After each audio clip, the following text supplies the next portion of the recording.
Hello, guys.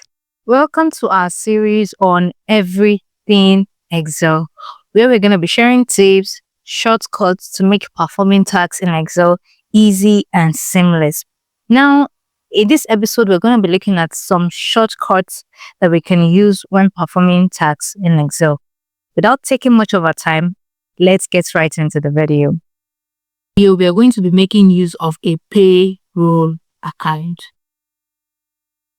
We have the names, the time in, the time out, the number of hours, the hourly pay, and the wages.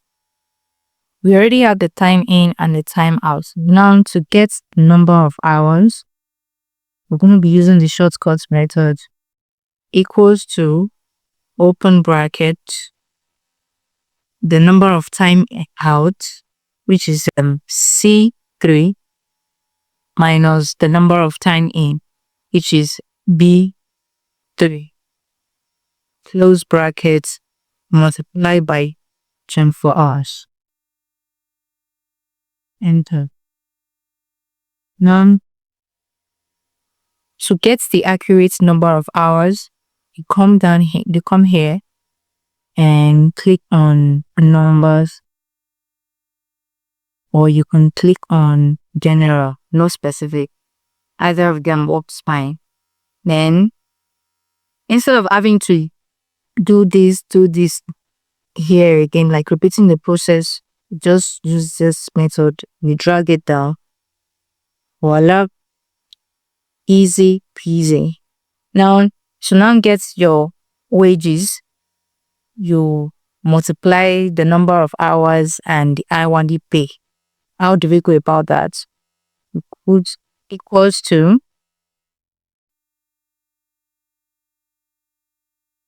D3 multiplied by E3. Enter. Now we're going to be repeating the same process we did earlier.